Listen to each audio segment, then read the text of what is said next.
Lakshmana gathered their weapons and led Rama south.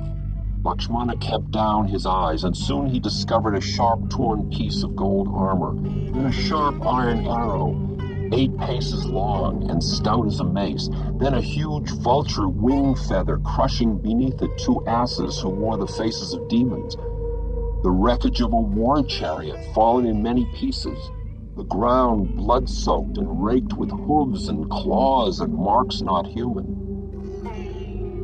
Then Lakshmana found 10 great bleeding dark arms torn off at the shoulders.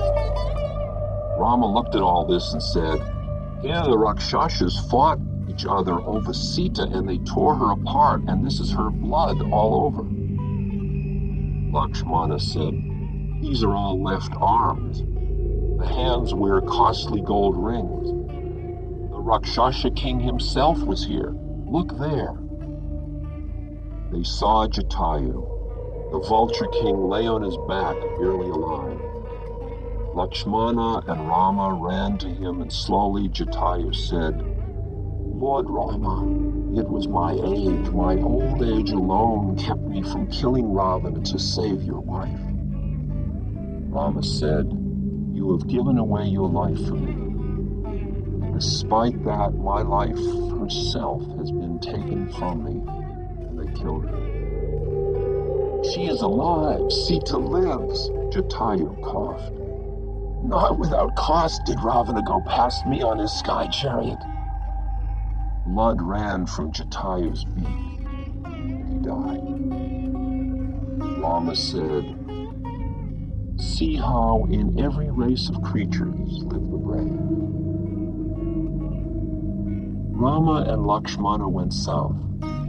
At last they came to the southern limit of Dandaka forest and saw a lake and a hill nearby covered with green.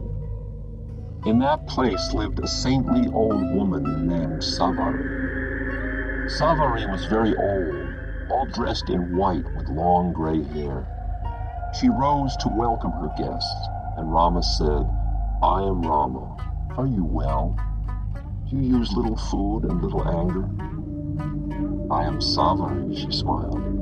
"Favored now is my birth since you have come, my Lord Rama."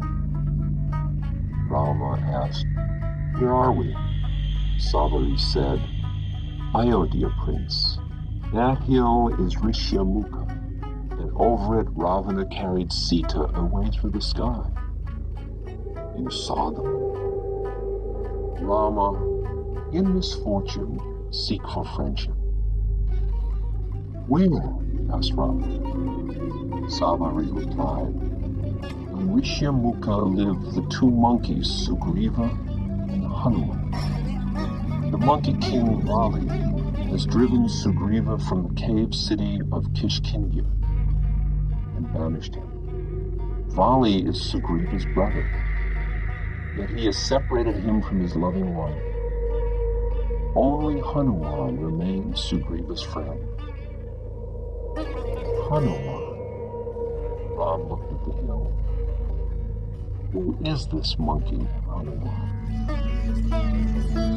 "That white monkey?" Savari laughed. "Oh, no one can equal him. He is brave and kind. He is the child of the wind. Listen, Rama, I will tell you the best story I know. Vayu, the restless wind, went one morning to Kishkinya, the city of the monkeys. Anjana, the monkey girl, was walking atop a green mountain when Vayu came to her. He gently stole away her clothes and embraced her in his long arms. That same day, Hanuman was born. He was a little monkey with white fur and a red face. Anjani left him at the mouth of a small cave on a hill and went home. Little baby Hanuman was hungry. Night came and went by, and dawn approached. No one came to feed him. He lay on his back by his cave, looking at his toes, and the sky grew lighter and lighter. Hanuman saw the glorious sun rise into the air like a big, ripe mango fruit. Newborn though he was, he knew what fruit was. He licked his sharp, bright little teeth. crouched down and jumped with a leap and a bound up into the sky and went flying straight at the sun. Hanuman drew near to Surya, and the sun beamed at him. Hanuman smiled back at the sun. The fire of daylight was burning all around the sun's chariot, and the flames sucked up the air and pulled Hanuman into the crackling white fire. Hanuman tumbled and spun unhurt inside the sun's fire. It was time for solar eclipse. The immortal disembodied head of the Asura Rahu advanced to swallow the sun alive. He came close and opened wide his black mouth.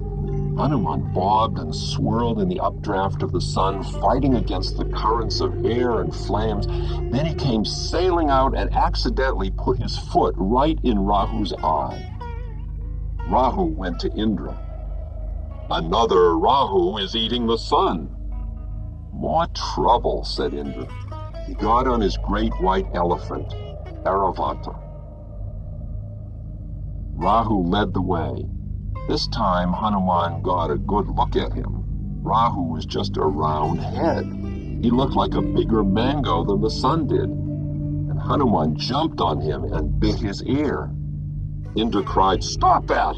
and pushed Hanuman away with the flat side of his thunderbolt. Hanuman fell back to earth. He broke his jaw, falling on a stone by the mouth of his own cave. Vayu, the lord of the winds, saw this and was angry. He went to his son Hanuman and took him inside the little cave and held him. The wind hid himself. The bodies of living creatures became hard as wood, and their joints stiffened into knots. The ever-moving air lay still. Vayu looked out in anger at all the world and stayed with his child.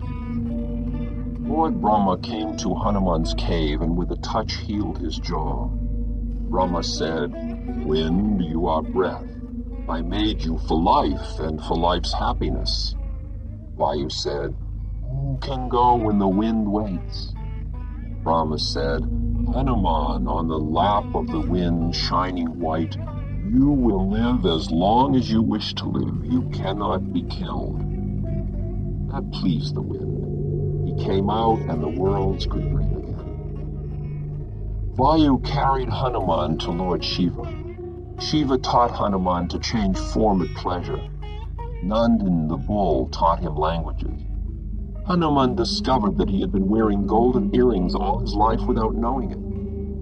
No one else can see those little gold rings except some person as yet unknown to Hanuman, who will meet him and be his friend and master. So said the bull Nandan. Hanuman grew up and lived with Sugriva in Kishkindia. Vali was the king. At first Vali was well-liked, but he soon became petty and mean. He would go out of Kishkindia looking for fights. By the entrance of Kishkindia cave there was a pile of the white bones of those who had accepted Vali's challenges. The Asura Mayavi heard of Vali's might and came to Kishkindia to challenge him. Sugriva and Vali chased Mayavi and saw him enter a cave hidden by grass. Vali ordered Sugriva to wait outside and entered alone. Sugriva waited there for a year. Then blood came out of the cave. Sugriva heard the cries of Asuras. He went just inside and called Vali over and over. There was never any answer, and Sugriva could hear the Asuras of the underworld coming up and their noise getting nearer. To keep them from attacking Kishkindia, Sugriva left the cave and sealed it with a stone. Sugriva became king of the monkeys. But Vali was not killed. He spent a year down in that cave searching for Mayavi, and then Mayavi and many other Asuras attacked Vali. Vali killed them. He came up the cave passage to earth and found it closed, and kicked apart the stones Sugriva had put there, and like a ghost he returned. Sugriva willingly surrendered the crown diadem of Kishkindia, but Vali wrongly exiled Sugriva for treason. Vali holds Sugriva's wife Rama a prisoner. Only Hanuman has stayed with Sugriva. "Whoever hears this story of the monkey Hanuman," said Savary, "gains his every desire. Rama, the true Monkey King is on Rishimuka Hill, and the quest for Sita is in his hand. O Rama, Vali is strong, but Sugriv has sunlight in his soul. Be Sugriva's friend, for he knows all the worlds in fine detail. He can find Sita wherever she is. Rama said, "We will leave you now." They left Savari and walked on along the lakeside. Rama and Lakshmana climbed onto Rishimuka Hill. Sugriva and Hanuman, hidden near the summit, watched them coming closer. Rama and Lakshmana were still climbing when a poor woodcutter appeared from the woods. He bowed and smiled at them. "What whim has led the sun and moon to visit me here?" Ram smiled. He looked around the hill as though he had stepped fresh from the world's beginning. He looked at the woodcutter. "Oh, Hanuman of golden earrings." "Rama, I remember you now." Hanuman shook himself. There he was, white with glossy fur, a long tail curved gracefully, a red face and white teeth and light yellow eyes. "Why do you want Hanuman?" "Ravana took Sita." "We looked long after her," said Hanuman. Hanuman grew bigger. "Get on my shoulders," he said, and took them uphill to meet Sugriva. Sugriva had gold fur, and his throat looked like a piece of shiny gold. Rama embraced Sugriva, and each of them promised to take the other's joy and sorrow as his own. Then Sugriva the Monkey King said, "See what fell on our hill." He brought out Sita's scarf, untied it, and all Sita's ornaments were there. Hanuman said, "Wherever he took her, we can find her. Yet we have to hide on this hill. Sugriva must suffer the separation from his wife." Rama said, "Let this meeting be the turning point of your fortune." Next day, Rama and Lakshmana and Hanuman and Sugriva went to the mouth of Kishkindia cave and hid in the forest. Sugriva said, "I've run in fear from Vali for a long time." Then he tightened his belt and stepped out in the open and called for Vali to come out and fight. Inside, in the monkey palace, Queen Tara said, "Listen, that is Sugriva. Something is wrong. Take warning, there is danger. Don't go out. Be kind to your brother and return him his wife." Vali said, "He is the one starting the fight." Vali ran out of Kishkindia like the golden sun popping up over a hill. He saw Sugriva and grabbed him, and the two monkeys were wrestling all over the clearing in front of Kishkindia. Then Rama's bowstring twanged. The arrow hit Vali and went right through his heart. Queen Tara ran out from Kishkindia with her son Angada, weeping. Sugriva and Rama and Hanuman and Lakshmana stood near Vali. They were pale and stared aimlessly at the ground. Sugriva was crying. The Kishkindia monkeys gathered whispering, sad whispers like the night wind. Vali looked at them all. He smiled at Tara, and he said to Angada, "My son, for anger I die. Help Rama." Vali, the shelter of hundreds, was dead. The long leaping monkeys trembled. They took Vali away on a bier covered with flowers up toward the banks of a hill stream. When they had gone, Hanuman said to Rama, "Come into the unconquerable cave city of Kishkindia." "No," said Rama. "The rain is coming. Lakshmana and I will live in the woods somewhere nearby here." There was a faraway thunder. Sugriva said, "People can't travel in the rainy season, that's true enough. When the rain ends, I promise you we will find Sita." "I'll take you to a good place to stay," said Hanuman. "Follow me, my lord." He went up the slopes of Ravana hill and led them to an airy, wide cave well lit with water near. "I could have saved Sita by now," said Hanuman. Rama started to speak, but the wailing of grief from Vali's funeral came to their ears. Rama said, "Leave us alone, Hanuman." As Hanuman turned back down the hill, the rains began. Lord Indra opened heaven's gate and threw a thunderstone tearing and crashing through the dark clouds. Hanuman ran for home. Thunders fell, crashing closer, and round black clouds grew like pavilions in the sky and covered over all the world.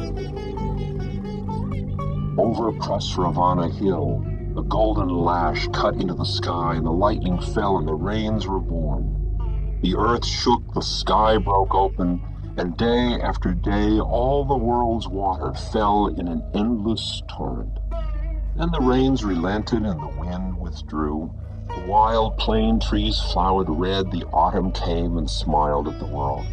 Birds rose in flights from the grain fields, silver fish swam in the slow rivers, and it was almost winter.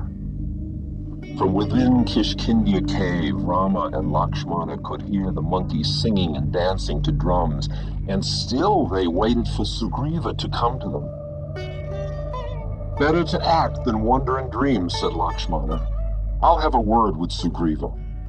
He took his bow and set out for Kishkindia. Angada, the monkey prince, opened the main gate. Lakshmana said, "My child, announce me." "Lakshmana waits for your promise at the gate." Angada ran for Hanuman, and Hanuman ran to the king. He found Sugriva sprawled out asleep and grabbed his feet and shook him. Sugriva awoke with a start. Hanuman said, "Get up, you fool! You've been drinking for over 3 months, and now Lakshmana is at the gate. Get up, go to him, kneel and bow down that he may spare your life. An angry friend is worse than an enemy." "Relax," said King Sugriva. "A job for the queen." Sugriva called Queen Ruma. "Dear, good men like Lakshmana out there will not usually hit a woman. Go and console him." Queen Ruma went before Lakshmana with many downcast looks. "Oh, Lakshmana, why are you angry with your loving friend? After long fear and shame, my husband is lost again in happiness and led astray by summary love. Even a man in love forgets who he is. What of a monkey? Forgive us our pleasure. Be not angry against us." She led Lakshmana to Sugriva. The golden monkey king rose and joined his hands together. "Welcome, Lakshmana, welcome. Come, climb the watchtower with me." They went out through the cave roof and onto a balcony high above a hilltop. Lakshmana looked out at the valleys. Everywhere, hordes of monkeys and apes and big shaggy bears covered the land. Sugriva said, 13 days ago I laid my commands on my people and I asked for help from the bears. We are all aware of illusion. We are strong and we come from all over the world. O Lakshmana, when we fight, we hurl entire hills. We stamp down the forest like grass underfoot, and we number in the millions. Hanuman went to tell Rama the animals had come. Sugriva and Lakshmana went back downstairs. And in the throne room of Kishkindia, they met Jambavan, the king of the bears, an old dark bear with a crown and earrings of gold. "Who came?" asked Sugriva. "I will tell you," growled Jambavan. "Outside your cave are white tree-dwelling monkeys, tall blue coconut monkeys, yellow honeywine monkeys, gray apes, and black ones with snaky tails, and all the great bears of earth, dark as gloom and terrible to meet." Sugriva said to Lakshmana, "Fleeing from Vali, I have come to know every place in the world."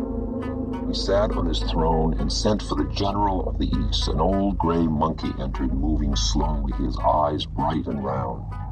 Search the eastern quarter of the world for Sita, said Sugriva. Go through the silver mines and the mulberry groves. Search the mountains and the rich cities by the eastern sea. Go through the wilderness and the deep woods, the mountain crags and the sandy deserts, the bare ocean islands cut off by dark waves and storms howling at sea. Search everywhere I have said to look and wherever I have not named. Stay away no longer than 1 month from today. The monkey general of the east bowed to his king, turned on his heel, and walked stiffly outside the cave city. 1/4 of the monkey soldiers set out following him. Their weapons blazed, their supply wagons rumbled, and the floor trembled in Sugriva's throne room, and they were gone.